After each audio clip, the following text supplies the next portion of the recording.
Bom dia, pessoal. Mais um 3 em Pauta no ar, nesta terça-feira chuvosa aqui em Santos, na Baixada Santista, nesse 20 de abril. Um grande abraço a você que nos acompanha. Mais um dia de muita informação, análise, entrevista aqui no 3 em Pauta. Teremos hoje a presença de Roberto de Faria, advogado especialista em direito do trânsito, presidente da Comissão de Trânsito da OAB Santos. Tudo bem, Roberto? Obrigado por participar do 3 em Pauta. Tudo bem, bom dia, Ted, bom dia, Marcelo, bom dia, Anderson, bom dia, internautas do programa 3 em Pauta. Hoje vamos falar muito sobre o novo Código Brasileiro de Trânsito, as mudanças que foram feitas e foram homologadas, entraram em vigor na última semana. E online temos Anderson Firmino. Tudo bem, meu amigo? Bom dia. Bom dia, Ted, bom dia, Roberto, bom dia a todos que acompanham mais um 3 em Pauta. Prazer estar aqui mais uma vez, obrigado por deixar a gente entrar na sua casa e, como sempre, análise, notícia, debate, muita informação aqui no 3 em Pauta. E lembrando que o 3 em Pauta é um oferecimento do laboratório Célula Mater, presente quando você mais precisa, não só em sua sede na Bernardino de Campos número 50, como em todas as filiais da Baixada Santista. Agora com o Célula Mater Kits também. Tem um recadinho também, gravado pela nossa querida Cris Carvalho, que hoje não está presente, mas o recadinho ela estará. Laboratório Célula Mater Viva, uma unidade com atendimento especial para a idade da experiência. Estamos na Rua Amazonas 137 em Santos. Agende seu horário através do telefone 3225-2586. Célula Mater, presente no momento que você mais precisa. Tá aí o recadinho da Célula Mater, lembrando, lá na Bernardino de Campos, número 50, é a principal, a sede, sede principal do Célula Mater e todas as suas filiais. Tem na Rua Amazonas, tem a Célula Mater Kids, pertinho da Célula Mater principal, ali todas perto da Beneficência Portuguesa. Vamos primeiro, agora, antes de falar com o nosso convidado, vamos debater bastante sobre o Código Nacional de Trânsito, mas antes vamos de giro de notícias, Anderson? Exatamente. Vamos começar aqui o giro de notícias. Uma notícia internacional, vamos começar o giro, porque hoje essa notícia pode impactar aí bastante aí no noticiário, que hoje é o julgamento do Derek Chauvin. Quem é o Derek Chauvin? Aquele policial que se ajoelhou no pescoço do George Floyd ano passado, ficou 9 minutos ali com o joelho no pescoço do George Floyd, acabou matando, o rapaz, e enfim, isso gerou uma onda de protesto, o Black Lives Matter, começou ali. Então hoje é o julgamento dele, na verdade o júri vai se reunir hoje para poder deliberar a respeito do caso, eles estão reunidos desde segunda-feira, como ontem, Sim.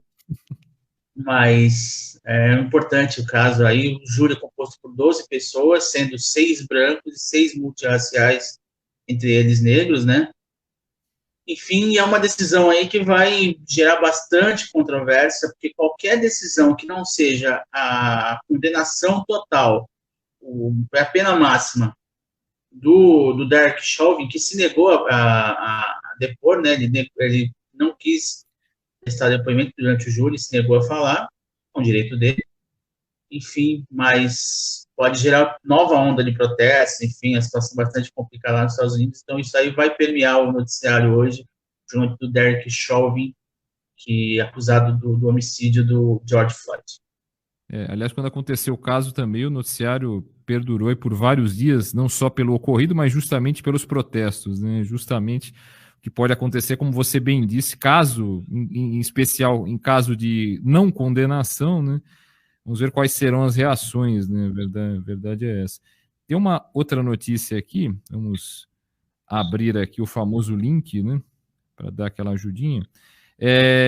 Santos aí está reforçando a chamada para a segunda dose da vacina contra a Covid-19. Veja só, tem que reforçar, tem que ficar lembrando, mas infelizmente é o que acontece. Cerca de 3.500 pessoas aí, entre idosos e trabalhadores da saúde, ainda não tomaram a segunda dose da vacina da Coronavac em Santos, que é um complemento aí importante, porque somente após 2 semanas da segunda dose é que a vacina pode atingir o máximo de eficácia, e proteger aí contra casos mais graves da Covid, Vale lembrar, quem deixou passar o prazo máximo de 28 dias de intervalo entre as 2 doses de Coronavac deve ir ao posto mais próximo para completar o esquema vacinal. vale lembrar também que não há necessidade de reiniciar a vacinação ou tomar uma terceira, né? É sempre bom lembrar, né, Anderson? Lembrando que no caso da Oxford e AstraZeneca, o período para a segunda dose é de 8 a 12 semanas. Por sinal, é ela que está sendo utilizada no pessoal de 65 anos. A semana em Santos está sendo utilizada a vacina de Oxford, da AstraZeneca, né? Falar em vacinação, ela, obviamente, é o caminho que a gente tem, é a melhor saída para essa questão da Covid, né? Porque ontem, por exemplo, a Baixada Santista registrou o recorde de mortes e doentes na pandemia. Foram 74 óbitos, 813 casos confirmados num único dia. Tem os casos represados, questões lá foram confirmados só agora, enfim, mas o fato é que ontem foram consignados lá, foi anotado, não quer dizer que morreram ontem, mas foram consignados 74 óbitos e 813 casos na Baixada Santista, né? No total, já são 122 mil pessoas contaminadas com coronavírus, que tiveram coronavírus aqui na Baixada, e 4.345 óbitos. São números muito expressivos, números bastante grandes. No momento em que o comércio reabre, né, ensaia uma retomada, mas é sempre bom ter esses números no horizonte, porque em que pese a redução nos leitos, das internações, o alerta continua, né, Ted? Não, sem dúvida, o alerta continua, a pandemia não acabou, como diria aquela famosa frase. E falando ainda no aspecto aí de doenças, né, vereadores da região aí estão pedindo providências para o combate à dengue, né, na Baixada Santista, que é outro problema que aflige as pessoas além da Covid, né? Isso está sendo encabeçado pela União dos Vereadores da Baixada Santista, a UVEBS. Eles encaminharam, né, a entidade encaminhou um ofício aos prefeitos das 9 cidades da região para solicitar providências aí sobre o combate ao mosquito Aedes aegypti. Os representantes aí do legislativo das cidades aí se dizem preocupados, naturalmente, com a alta nas notificações de casos de dengue e chikungunya também. Vale recordar que, de acordo com o levantamento feito junto às secretarias de saúde nos municípios, de 1º de janeiro a 15 de abril desse ano, foram 15.048 notificações. O número já é 80% maior do que o total de notificações registradas durante todo o ano de 2020, que foi de 8.328. Números, infelizmente, também números expressivos, né, Anderson? Com certeza. Perdão. E para fechar o giro de notícias, Ted, o presidente Bolsonaro sancionou a lei que permite a realização de teste de paternidade em parentes próximos ao suposto pai, né? A nova legislação foi publicada no Diário Oficial da União na segunda-feira. Na prática, o que significa? Os testes em parentes consanguíneos do suposto pai poderão ser autorizados por um juiz, caso o suposto pai tenha morrido ou não possa ser localizado. O exame deve ser feito preferindo-se os parentes de grau mais próximo aos mais distantes, né, em relação aos mais distantes, quer dizer, um irmão, um pai, uma mãe, né, um outro filho, de repente. Então, fica aí essa questão importante aí nessa luta, né, pelo reconhecimento de paternidade, né, uma questão bastante importante, aí, então tem essa situação aí sancionada pelo presidente Jair Bolsonaro. Esse é o tipo do segredo que não vai dar mais para levar para o túmulo, né, Anderson? Exatamente. Alguém acha não é? E, bom, vamos falar agora sobre trânsito, né? Sobre trânsito, mudanças no Código de Trânsito, né? E eu queria começar perguntando ao Roberto a respeito do Código de Trânsito. Houve várias mudanças foram assinaladas na última semana. E levando em conta, no geral, Roberto, as mudanças foram mais benéficas, foram mais maléficas? Qual que é o saldo dessas mudanças, Roberto, numa análise inicial? Foram 57 mudanças e eu vejo de uma forma positiva, né, para pedestres, ciclistas e motoristas. Então, o código evoluiu, precisava disso. Foi a mudança mais significativa desde sua criação, que foi em 1997. Então, acredito que foi de grande valia essa atualização. Era necessária nesse momento, Roberto? Ou já tinha passado um pouco da hora? Era necessária, foi uma promessa de campanha, né? Sim.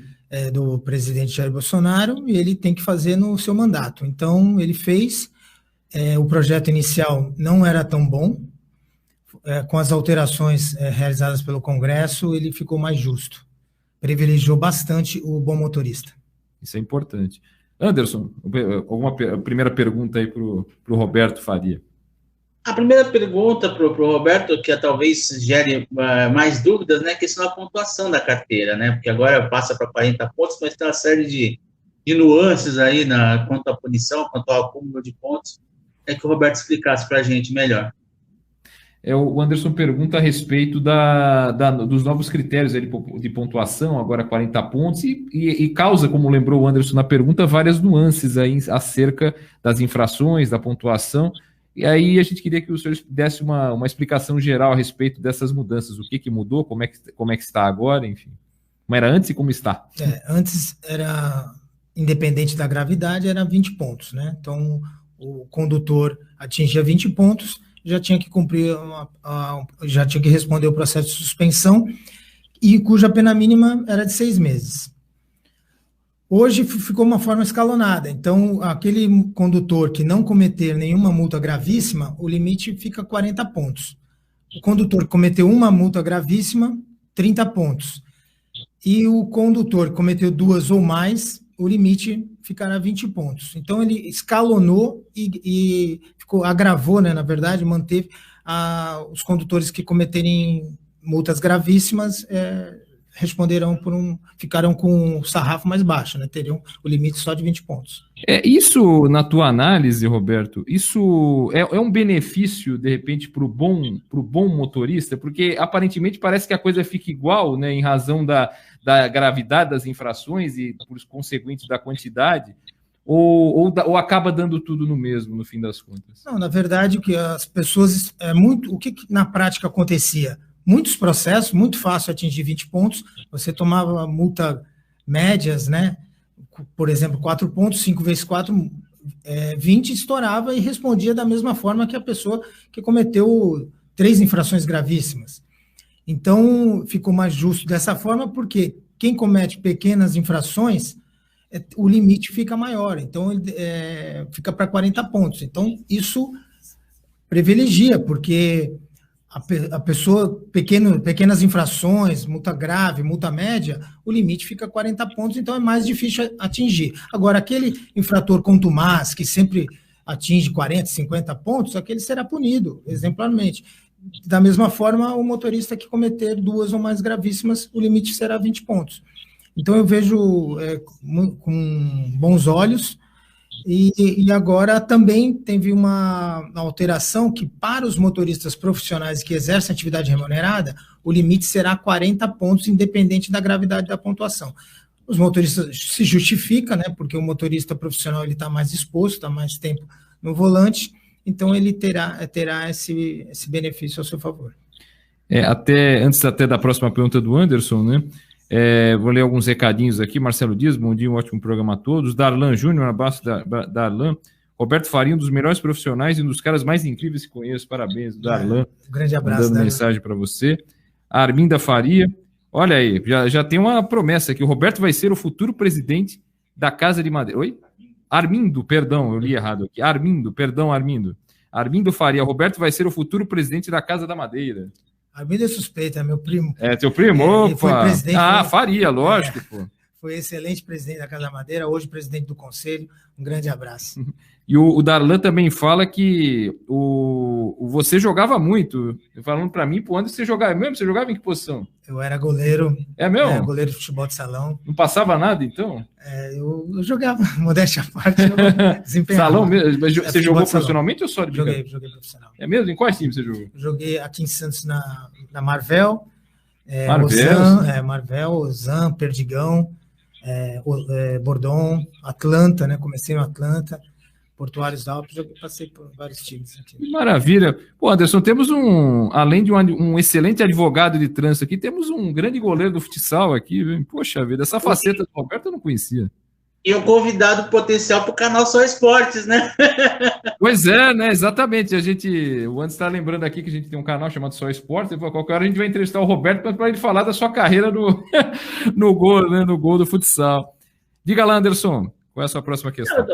Eu queria só continuar essa história da pontuação, né? Porque eu acho que, na verdade, é isso mesmo, né? Porque quem comete infração gravíssima, esses estão em situação mais complicada. Quem comete infrações mais leves acaba tendo uma situação um pouco mais abrandada, né? Quando ele fala dos motoristas que exercem atividade remunerada, onde é que os motoristas de aplicativo se encaixam nisso, né? Porque acho que não existe uma regulamentação para eles, né? Não é um motorista profissional, digamos assim, com carteira para isso, né? Como é que fica o caso deles com relação à pontuação?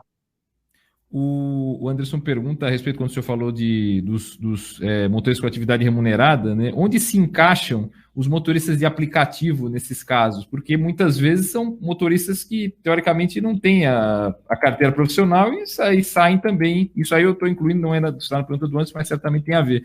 Também não tem a carteira profissional, às vezes guiam Uber, guiam esses aplicativos mais populares. E também como é que a legislação se enquadra em relação aos motoristas aplicativos, que às vezes nem a legislação também há uma legislação própria. Não, na verdade eles se enquadram sim. O motorista profissional que eu quis dizer são aqueles que exercem atividade remunerada. Então, para você incluir na sua CNH exerce atividade remunerada, basta apenas fazer o psicológico. Então, todo motorista de aplicativo, taxistas, eles têm a categoria B, que é para automóvel, e tem a observação exerce atividade remunerada. Todos esses motoristas, o limite será de 40 pontos. Então, o rigor é o mesmo, não importa se é aplicativo, não importa se é táxi, o táxi tradicional, o motorista de caminhão. O benefício é o mesmo, né? Na verdade, o limite será de 40 pontos para esses motoristas. Tem a diferença, né? Claro que motorista C, D e E, esses têm que fazer o toxicológico. Então, para os motoristas categoria C, D, né, carga, micro-ônibus, ônibus e caminhão, esses têm ainda a dificuldade, né, na verdade, um rigor maior, porque independente da validade da CNH, a cada 2 anos e meio eles têm que fazer o exame toxicológico. Uhum. Já o taxista e o motorista de aplicativo, não. Né, ele só tem que ter a observação exerce atividade remunerada na carteira e ele pode trabalhar normalmente, não precisa fazer toxicológico e também tem o limite dele é 40 pontos. Até a respeito, eu ia fazer uma outra pergunta, mas já que o senhor puxou o assunto do exame toxicológico, a gente comentava fora do ar aqui até o senhor puxou o assunto, que há uma confusão ainda muito grande a respeito dessa mudança do exame toxicológico, essa série de... Qual é essa confusão, doutor Alberto, e como é que está sendo feito agora essa parte?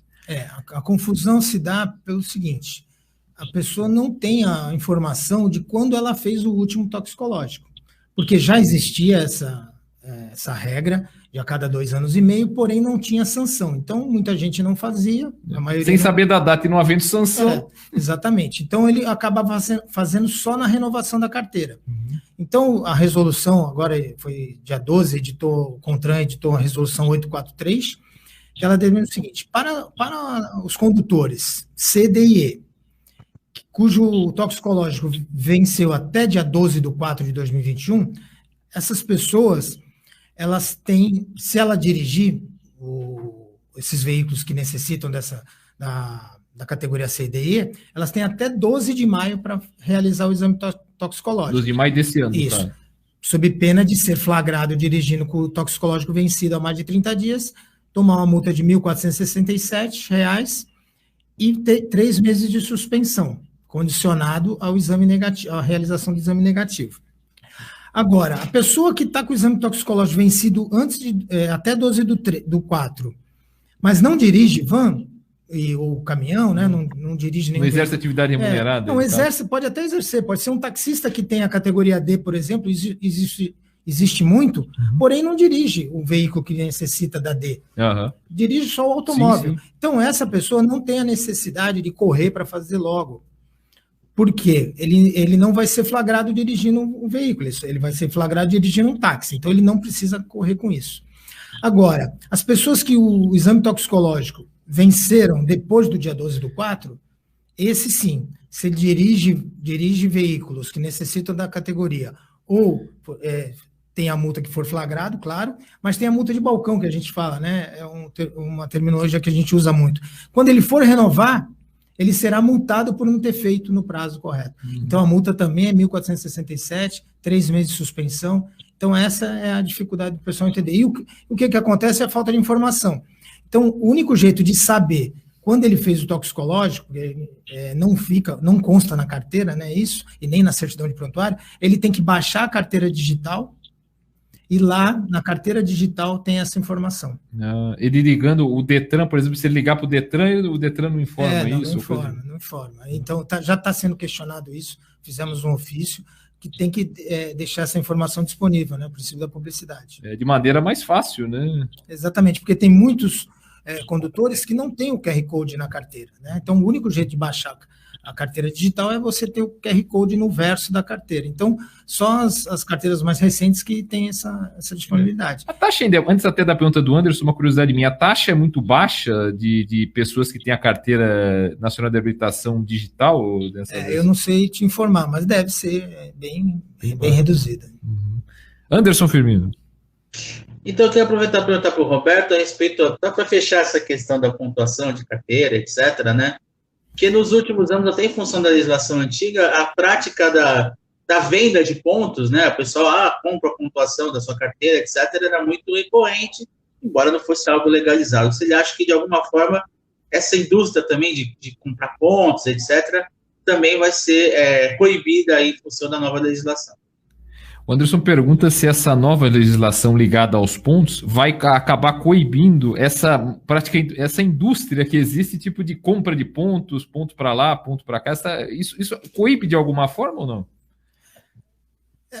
Infelizmente, assim, em parte, né? Porque a pessoa acaba cometendo esse ilícito, né? Que é crime, né? Falsidade ideológica, arrumar uma pessoa para assumir os pontos. Agora ela tem, se ela não tiver nenhuma, 2 multas gravíssimas, o limite será 4 pontos, a pessoa acaba não tendo necessidade de cometer esse ilícito, na verdade, porque 40 pontos é um limite razoável. O que acontecia na prática é que muita gente, como eu tinha falado anteriormente, muita gente atingia os 20 pontos, então era muito processo, e o próprio Detran não conseguia julgar, então acabava não punindo, ocorria a prescrição de muitos processos, porque o Detran são é o Detran, né, a defesa do Detran, e mais 2 instâncias, JAR e CETRAN. Então, ocorria prescrição intercorrente, que o processo tem que terminar em 3 anos em cada instância, ou 5 anos a prescrição punitiva. Então, acabava não ocorrendo a punição, então não atingia o seu fim, o motorista acabava não sendo punido. Então, com esse aumento de limite, eu acho que diminuirá muito o processo e acabará o órgão conseguindo cumprir seu papel. Outra pergunta. Antes da minha pergunta aqui, só citando aqui o Jefferson Novelli assistindo o nosso programa, um abraço ao Jefferson. E até falando ainda, terminando o assunto pontuação, mas entrando em um outro assunto que, aliás, a principal mudança, talvez propalada pelo presidente Jair Bolsonaro quando da intenção de fazer alterações no Código de Trânsito, era a duração da validade da carteira, né, que antes era de 5 anos, e depois, agora passa a ser de 10 anos. Isso representa, na prática, como posso dizer, uma piora, não digo uma piora, mas um risco maior de quem está no volante, ou tem a coisa da idade também, uma coisa acaba compensando a outra? Exatamente, antes era de 5 anos a 65 anos, agora ele escalonou também. Então, os condutores até 50 anos, a validade será de 10 anos para renovação. De 50 a 69, 5 anos. E de 70 em diante, 3 anos. Lembrando que o médico, analisando o condutor, ele pode reduzir a critério dele. Pode reduzir a categoria, às vezes, né? Exatamente. Pode colocar restrições de até dirigir, não pode dirigir à noite. Então, tem vários tipos de restrição. Então, eu acho que pela evolução, pela expectativa de vida, pela capacidade motora e cognitiva dos idosos hoje, eu acho que eu tenho certeza que essa mudança também foi importante. Eu até me lembro, Anderson, não sei se você se lembra, quando você entrou em A Tribuna, tinha um jornalista muito antigo em A Tribuna, que era o senhor Aleto Rosato, que trabalhou lá anos e anos. Ele faleceu já com 90 e tantos anos, e ele tinha se eu não me engano, um Fusquinha. Ele dirigia aos 90 e tantos anos, eu me lembro de vê-lo, acho que ele só parou realmente quando acho que não deu mais, mas porque ele realmente ia para a tribuna com aos 90 e pouco. Não sei se ele dirigia bem ou mal, porque eu nunca peguei uma carona com ele, mas eu sei que ele dirigia, né, Anderson? Não, e tantos motoristas, né? O pessoal que tem carro, assim, de mais idade, às vezes tem carro por 50, 60 anos, o mesmo carro, também tem uma paixão especial por dirigir. Meu pai adorava pegar a estrada, assim, tinha seus momentos de abuso de velocidade e tal, mas... Todos têm em algum momento, né? Exatamente. Eu queria perguntar pro Roberto a respeito da questão das cadeirinhas, né? Da cadeirinha para as crianças também teve uma mudança importante. Aí muitos pais e mães que com criança para lá e para cá, também teve uma alteração no Código de Trânsito por conta das cadeirinhas, né? Então o Anderson pergunta a respeito agora das novas normas ligadas às cadeirinhas para crianças, né? Me parece que tem alguma coisa a ver com idade, tem alguma coisa a ver com a altura também da criança. Eu queria que o senhor explicasse um pouco como era e como está agora. Exatamente. Antes, né, era de 7 anos, né? Então, a criança menor de 7 anos tinha que obrigatoriamente usar cadeirinha. Agora não, aumentou a idade para 10 e também tem que ter a altura de 1,45 m, não basta ser só a idade. Essa foi a alteração.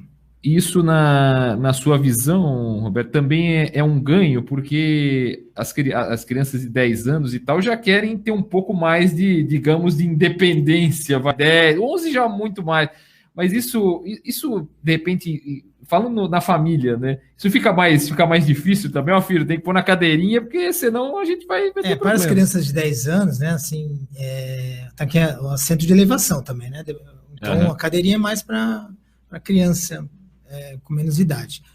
Agora, o assento de elevação, mais justo, mais seguro, para 10 anos, de 1,45 m, por do cinto, né, da altura do cinto, exatamente por isso. Agora, muitas pessoas vão ter que comprar cadeirinha, porque já não usavam mais, né? Então, tem que ficar atento. Até o senhor falou uma coisa importante, porque você pensa numa cadeirinha, né, inicialmente, num bebê até uns 5, 6, até no caso dos 7, conforme você falou. Mas já com 10, você já pensa no menino ali do banco de trás, um pouco mais solto, então vai ter que convencer a criança também, né, doutor? Ficar um pouquinho mas aí que o assento de elevação já é bem diferente da cadeirinha, né? Então, não acredito que não tenha problema, não. Até uma pergunta que eu queria lhe fazer agora de maneira geral, né, a respeito dessas novidades aí do Código. A gente fala, se eu não me engano, me corrija se eu estiver enganado, em 1997, quando se tornou obrigatório o uso do cinto, né, foi em 97? Se tornou obrigatório o uso do cinto. Muita gente diz, ninguém usava cinto, quando usava era só na estrada, e olhe lá, e muitos diziam assim, puxa, no Brasil tem aquela coisa da lei que pega e da lei que não pega. E começou a ser uma campanha não só de fiscalização, mas uma campanha de educação a respeito do cinto, como o capacete para o motociclista. Há coisas mais casuístas, como o extintor de incêndio dentro do carro. Mas o senhor acha que todas essas regras que a gente está debatendo... Ted, o kit de primeiros socorros, lembra? É verdade, eu lembrava do kit de primeiros socorros também, que todo mundo foi uma febre danada de você comprar kit de primeiros socorros para ter no carro, né? Senão você era multado, assim como o extintor. Até levando em conta todas essas regras que a gente está falando, levando em conta, são recentes, né? Começaram a vigorar na semana passada. Claro, isso leva, no Brasil, infelizmente, certas coisas levam tempo. Mas, levando em conta tudo isso, é necessário, assim como o cinto de segurança, por exemplo, uma campanha de fiscalização, uma campanha de educação para que as pessoas entendam que as coisas são necessárias, não porque elas vão ser multadas ou porque elas vão ter problemas na carteira, mas são necessárias por causa da segurança delas próprias. Exatamente. Na verdade, já passou da hora, e o código também, veio essa alteração, ela obriga as prefeituras e os órgãos de trânsito a fazerem convênios, né, para educação do trânsito. Então, todo o dinheiro arrecadado com multa, ela tem que ser investido na educação do trânsito. Então, já passou da hora de ter nas escolas essa disciplina, porque vai transformar as crianças em futuros condutores, e melhores condutores do que nós somos hoje. Então, eu acho importante, o Código tem essa previsão, e eu acredito que ao longo do tempo aí, isso caminha para ter uma disciplina nas salas de aula. O futuro está nas crianças, então, como sempre dizemos, né? Exatamente. Antes da pergunta do Anderson, mais algumas mensagens aqui. O Fernando Passo, bom dia a todos. O Armindo Faria faz uma brincadeira boa aqui, viu, Anderson? Você disse que o Soteldo não vai poder dirigir. Que é isso, Armindo? Não é porque o Soteldo tem 1,60 m que ele não vai poder dirigir. Tem uma adaptação ali. Apesar que ele está numa condição que ele não precisa dirigir. Alguém dirige por ele, né, Anderson? É verdade. Não, é bom até o Soteldo tomar muito cuidado com ele, muito zelo com ele, né? Lembrando que hoje tem na Libertadores, a fase de grupos, né? Santos e Barcelona de Guayaquil, partida às 7h15, né, Ted? 7h15. O Santos enfrenta o Barcelona. Diga. Fox Sports, né? Fox Sports, isso transmite o jogo, né? Santos e Barcelona. E o Santos estreia nessa fase de grupos, conforme você bem lembrou, né? Uma estreia muito importante. Essa é a verdadeira estreia, né? O Santos já jogou pela Libertadores, mas agora é a estreia realmente valendo, né? Um outro recadinho aqui da Maria Aparecida Coelho Dias, dando bom dia. Diga lá, Anderson, qual é a sua pergunta agora? Eu queria trazer aqui uns dados do InfoSiga, né? Que é o sistema de estudo, né? A respeito dos dados de trânsito do Detran de São Paulo, que falam do ano passado, né, o balanço do ano passado, que o Estado teve o menor número de vítimas no trânsito desde 2015. Só para uma comparação, em 2015 foram 6.466 óbitos causados por acidente de trânsito. No ano passado foram 5.023, então houve uma queda bastante sensível, também em função do tempo que o pessoal, menos pessoas transitando por conta da pandemia, etc., mas também eu imagino que seja também em função da legislação sendo um pouco mais cumprida, etc., né? Eu queria que o Roberto comentasse essa situação, essa queda no número de acidentes aí, de vítimas fatais do trânsito ano passado aqui no estado de São Paulo. Roberto, o Anderson trazia dados aqui a respeito da queda do número de vítimas fatais no trânsito no estado de São Paulo no ano passado, que foi o menor desde 2015. Quer dizer, um número muito importante. Claro que em 2020 já vivíamos uma pandemia, menos gente circulando, né, na teoria, menos gente com certeza. Talvez não tanto quanto se gostaria, em razão das providências. Esse número de 2020, Ted, já foi 7,6% menor do que 2019, que não tinha pandemia. Quer dizer, isso aí já muda a coisa, já muda de figura. Quer dizer, o Anderson lembrava. Já foi quase 8% menor do que 2019, que a pandemia não sabíamos ainda o que era isso. E eu queria que o senhor falasse a respeito da importância de um número como esse e da observância das regras também. Há uma conscientização maior, até levando em conta esses números e a conscientização também? Com certeza, o brasileiro não é um bom motorista. Descumpre muitas regras, o código tem que ser rigoroso para isso, mas com certeza essa diminuição deu-se por causa da pandemia e a circulação de veículos diminuiu. Então, eu acredito nisso. Agora, uma mudança muito importante, que a gente ainda não comentou, foi a impossibilidade de o juiz substituir a pena privativa de liberdade, a prisão, por restritiva de direito, nos casos que o condutor, estando sob influência de álcool ou outra droga, causaram um acidente, mesmo que culposo. Lesão corporal culposa ou homicídio culposo, agora o condutor que estiver nesse estado, ele será preso. Isso já era uma reivindicação da sociedade, porque existia um sentimento de impunidade, né? Eu acho que essa mudança era um desejo da sociedade e veio numa hora importante. Se for colocar na balança, né, doutor, essa talvez seja a grande alteração do código, né, ou não? Exatamente, a mais significativa. O senhor falava que o brasileiro não é um bom motorista, né? Mas ele é pior motorista ou pior pedestre? Eu acho que na verdade todos estão envolvidos, né? Ciclistas, pedestres e motoristas. Então, por isso que eu friso sempre na educação, na escola de base, essa disciplina é importante ela ser criada para formar melhores motoristas, melhores pedestres, melhores ciclistas. Até uma pergunta a respeito do trânsito, né, da fiscalização do trânsito. Muitas vezes se vê a CET, né, o trabalho da Companhia de Engenharia de Tráfego, tem gente que fala, não, a CET só multa, só quer saber de multa, não olha, às vezes, o trânsito, o engenheiro de tráfego, é a coisa do semáforo, é a engenharia de tráfego de maneira geral. Até a respeito da educação, como é que o senhor acompanha aí, como advogado ligado ao trânsito, especialista em direito de trânsito, o papel da CET, e eu não falo só daqui, eu falo de maneira geral, afinal é um órgão que tem outras cidades. Como é que o senhor avalia o papel atual da CET, da Companhia de Engenharia de Tráfego, na observância das regras, na condução do trânsito em uma cidade, falando, claro, de Santos, que é a cidade em que estamos? Pelo menos o que me parece, assim, a CET e outros órgãos, a única fonte de renda, de receita é a multa, né? Então é temerário, porque tem que multar, né? Tem que multar, porque senão a empresa dá prejuízo. Desde que haja validade naquilo também. Exatamente. Não, esse é a grande questão, né? Claro que é subsidiada pela prefeitura, né? Quando a prefeitura ela cobre os prejuízos, mas eu acho temerário. Para mim, tinha que ser uma secretaria de transportes ligada à prefeitura, e não uma companhia de sociedade de economia mista.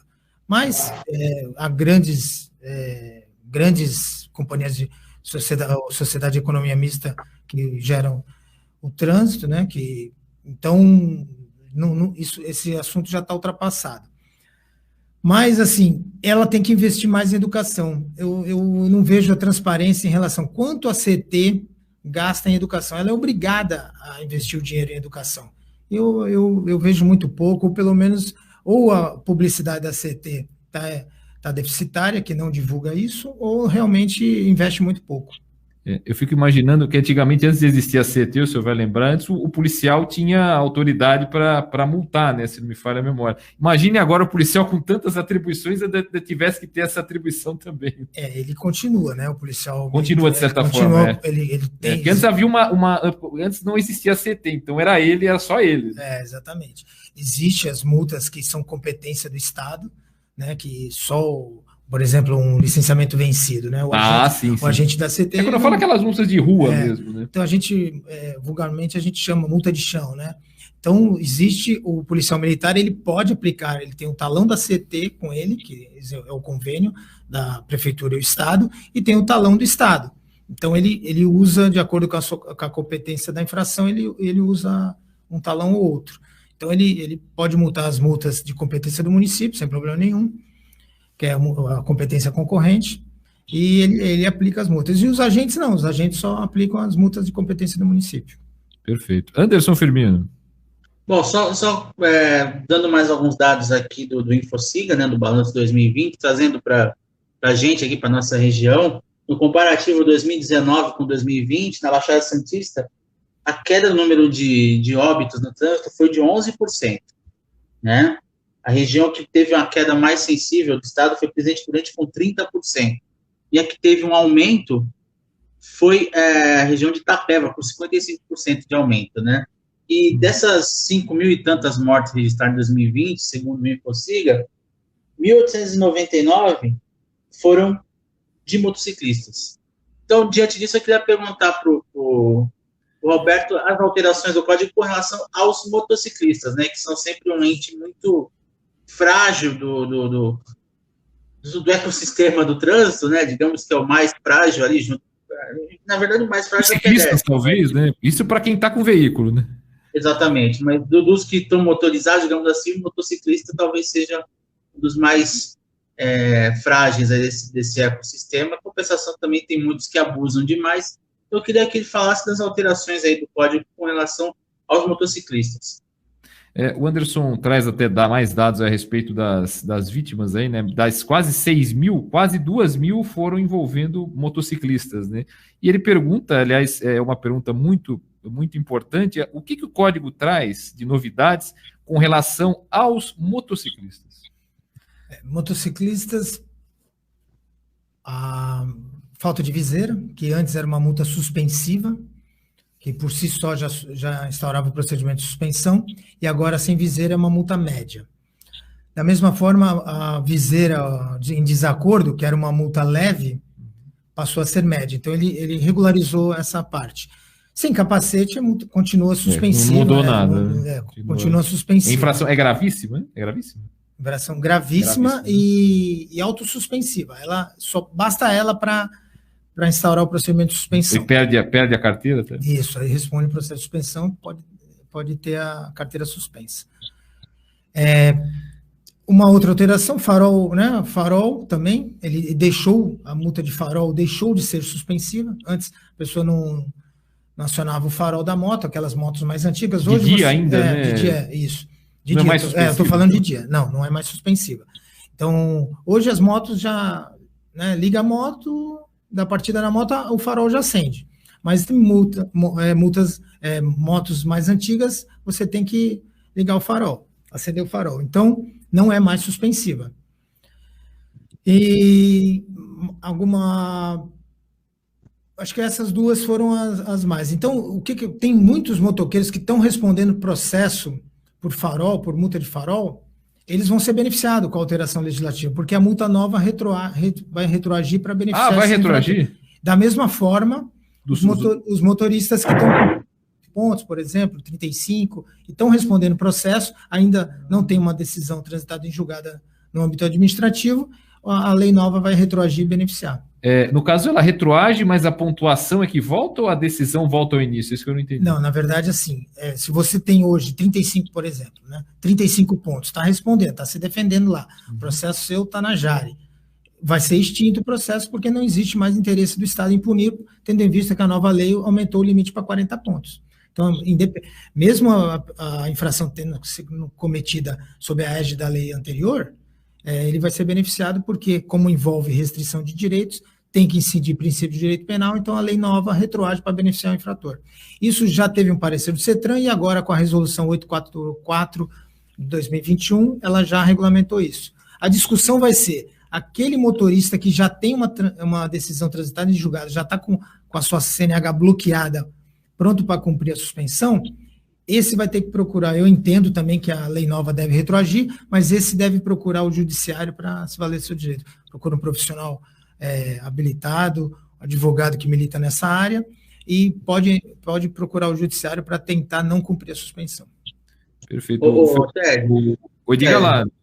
Não, eu queria só fazer um acréscimo aqui à fala do Roberto sobre as motocicletas, que também aumentou a idade para a criança na garupa da moto, né? Eram 7 anos, agora o limite mínimo são 10 anos, né? Então, mais um incremento aí na segurança da condução do motociclista, né?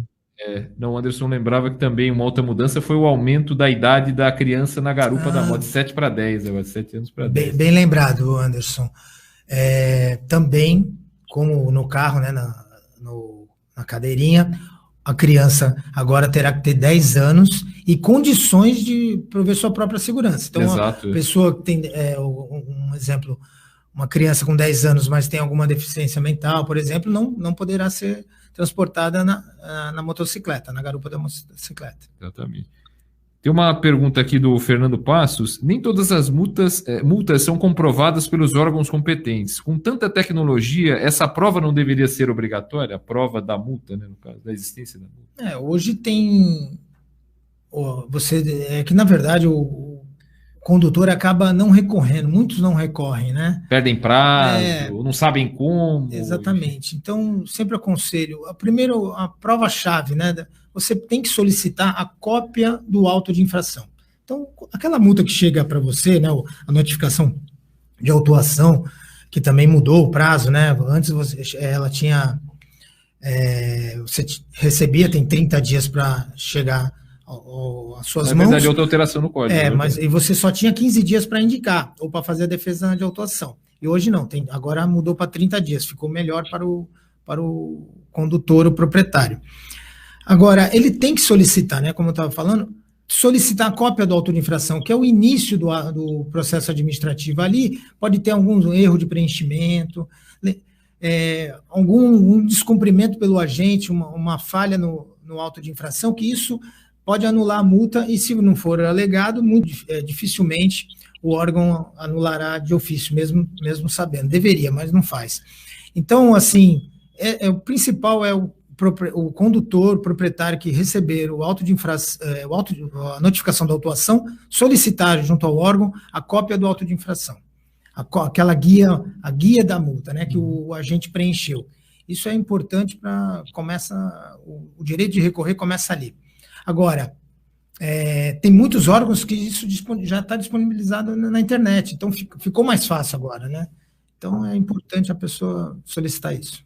Até o Fernando Passo completa aqui, já tomei multa onde nunca estive, quer dizer, até eu ia completar, nunca me esqueço de um caso que eu li isso no jornal, já deve ter sido no início dos anos 2000, 2000 alguma coisa, de um cidadão que foi multado e a multa indicava que as ruas eram um cruzamento de ruas paralelas. Obviamente, para quem conhece um pouco se são paralelas, elas não se cruzam. Então, não é raro, não é raro. Recentemente fizemos lá no escritório um caso exatamente idêntico. Recente? Recente. O agente se confundiu, com certeza, né? Uhum. Ele foi parado, e o endereço colocou errado. A multa é nula. O cruzamento da Ana Costa com a Conselheiro Neves, né? Exatamente, cruzamento absolutamente louco, né? Não existe. Agora o cara toma multa de falta de cinto de moto, né? Atenção, e ele se confundiu Perdão, Anderson, não entendi o que você falou? Não, fora o cidadão tomar multa por falta de cinto usando moto, né? O Anderson até brincando aí, fora o cara tomar multa por falta de uso de cinto estando de moto, né? É mais raro, né? Mas já aconteceu. Já aconteceu, né? Também. Eu acredito. O que acontece? Às vezes, a placa, né? A anotação. O agente anota a placa, mas não eram 6, eram 5. E aí cai... A distância, às vezes, aí cai no outro veículo, porque, na verdade, você vai receber a notificação, puxa do sistema. Por isso que é importante solicitar o auto de infração. Ali você vai ver que marca o agente preencheu do veículo, né? Ele pode ter anotado a placa errada e a multa caiu em outro veículo que não tinha nada a ver. Também, é verdade. Doutor, uma outra pergunta, não sei se o código também entrou nessa seara, a respeito das autoescolas, dos exames de motorista, houve alguma alteração e ainda significativa, seja para tirar carta de carro, para dirigir carro, ou dirigir carta de moto ou de caminhão, enfim, as diversas categorias que existem? São as aulas, a obrigatoriedade das aulas noturnas, né? Não tem mais. Não tem mais obrigatoriedade? Então não será mais obrigatório a autoescola realizar as aulas noturnas, isso provavelmente o processo ficará mais barato. Então é um benefício aí isso no ponto geral, no custo da carta ficaria mais barato, por causa da disponibilidade do instrutor, exatamente, aquela coisa hora extra, né? Então, eu acredito que o processo da primeira habilitação ele terá uma queda no valor por causa das aulas noturnas. É importante também, não vejo necessidade. Esse caso, de repente, não é mais importante pro dono da autoescola do que para quem está tirando a carta? Não, depende, ele tem que repassar, né? Ele tem que repassar o custo. Se ele não terá mais esse custo, ele poderá... Pode ser que o preço fique o mesmo, né? Não seria... Aí a margem de lucro vai aumentar, mas acredito que as autoescolas, principalmente aqui de Santos, são bem idôneas, acho que terá um repasse, sim. Além dessa, teve mais alguma alteração que o senhor lembra, assim, de destaque, ou não de destaque, mais alguma coisa referente ao assunto também, das autoescolas aí, dos exames? Da autoescola, que eu me lembro, assim, não teve nenhuma alteração, não. Anderson Firmino. Eu queria fazer uma pergunta, não acho que não tem necessariamente a ver com o novo Código de Trânsito, com as alterações do Código de Trânsito, mas um assunto que é bastante importante aí é a questão das isenções, né, na compra de veículos, no pagamento de impostos, etc., para pessoas pessoas com deficiência na família, portadores de doenças graves, enfim. Queria que o Roberto explicasse um pouco disso, a questão das isenções, assim, como é que está a legislação a respeito disso nesse momento? O Anderson pergunta a respeito de como está a legislação, melhor dizendo, referente às isenções na compra de carro para pessoas que têm algum tipo de deficiência, algum tipo de... Enfim, que haja esse tipo de problema. Como é que está essa legislação? Diga, Anderson. De doença mesmo, né?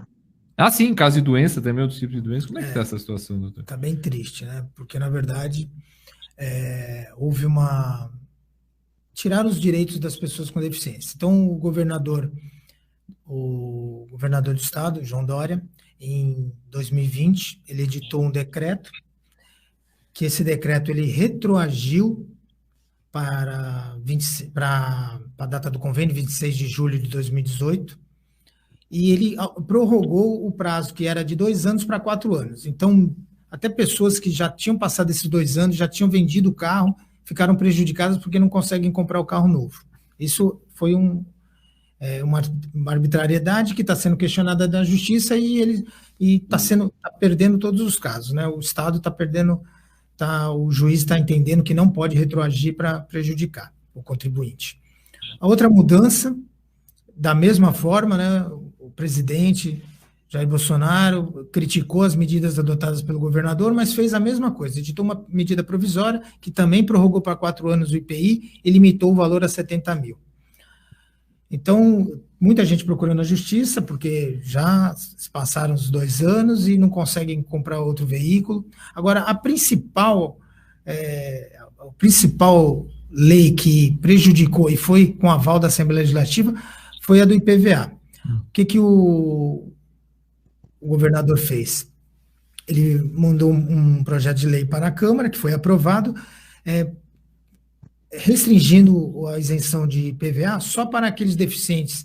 Ele acrescentou a palavra severa e profunda na lei, que nem tem na literatura médica deficiência física severa e profunda. Ela é moderada, grave, gravíssima, mas ele pegou o termo da deficiência mental, sim, essa sim tem para severa e profunda, um pouco mais, né? E acabou falando, mas não só, ele praticou não só isso, ele colocou só aqueles deficientes que gastaram com adaptações externas, customizaram o veículo para a sua necessidade. Então, o que aconteceu? Na prática, aquela pessoa que tem um encurtamento, uma tendinite, uma limitação na perna direita, por exemplo, ela teve que inverter os pedais, né? Porque ela tem uma deficiência na perna direita. Agora, aquela pessoa que não tem a perna esquerda, olha o absurdo, a pessoa que não tem a perna esquerda, ela não precisou fazer nenhuma adaptação, porque ela só usa a direita para acelerar e brecar e o câmbio automático. Então, o veículo, qual é a adaptação? É só ter carro automático que supre a necessidade da pessoa que não tem a perna esquerda. Essa tem que pagar IPVA. Então, essa lei é tão absurda e outra, ela não obedeceu o princípio da 90ª, que era 90 dias para entrar em vigor. Então, também uma enxurrada de ações no Poder Judiciário que estão tudo restabelecendo o direito do deficiente físico, da pessoa com deficiência. Então, e a alegação da Fazenda é muita fraude. Pô, muita fraude, combata a fraude. Claro. Combata a fraude, não retire direitos. Então, com essa justificativa de equilibrar o caixa, né, os cofres públicos, ele retirou direitos, que é um absurdo, e graças a Deus o judiciário na maioria deles tem entendido e restabelecendo o direito do cidadão.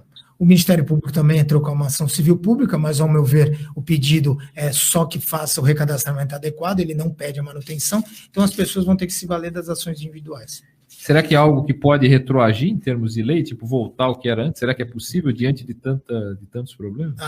Já tem a Defensoria Pública, entrou com ação, o partido PSB também entrou com ação, e o Ministério Público. Então, eu acredito que essa lei ela vai ter uma grande modificação aí, vamos aguardar. A gente já está chegando aí no final do 3 em Pauta, né? Sempre lembrando que é um oferecimento do Laboratório Célula Mater, presente quando você mais precisa, lá na Bernardino de Campos 50 e nas suas demais filiais. Eu queria encerrar da minha parte, depois passando para o Anderson, falando o seguinte, doutor, foram 57 mudanças no código, né? Há alguma que o senhor, como advogado, com a sua experiência, pense assim, puxa, faltou alguma coisa, ou de repente alguma coisa poderia ser melhor aperfeiçoada, alguma coisa que o senhor queria destacar nesse aspecto? Eu destaco vou falar duas, assim, uma positiva, que ela privilegiou o bom motorista, foi criado o Registro Nacional Positivo de Condutor, que significa que aquele condutor que não tiver nenhuma multa nos últimos 12 meses, poderá ter benefícios tarifários e fiscais. Como se fosse um cadastro do bom comprador, né? Exatamente. E isso ainda tem que ser regulamentado pelo CONTRAN, mas a ideia é excelente. E também o CNE, né, Sistema de Notificação Eletrônica. Agora, todo órgão tem que aderir. E para o condutor, ele é opcional. Mas aquele que aderir ao Sistema de Notificação Eletrônica, ele não receberá mais a notificação física, né, pelo correio. E aquele condutor que aderir a esse sistema, ele poderá ter um desconto de 40% no valor da multa, se ele não quiser discuti-la. Ele reconhece a multa e pode pagar com 40% de desconto. Isso também é muito importante. A crítica, como eu disse fora do programa, é que para colocar na carteira exerce atividade remunerada, é muito simples, basta o condutor fazer o exame psicológico. E o que pode acontecer na prática? Aquele motorista amador pode colocar exerce atividade remunerada apenas para se valer dos 40 pontos. Então, deveria o código ter restringido ou ter dificultado em alguma forma só para aquele motorista mesmo que exerce atividade, ou com alvará, ou com uma empresa.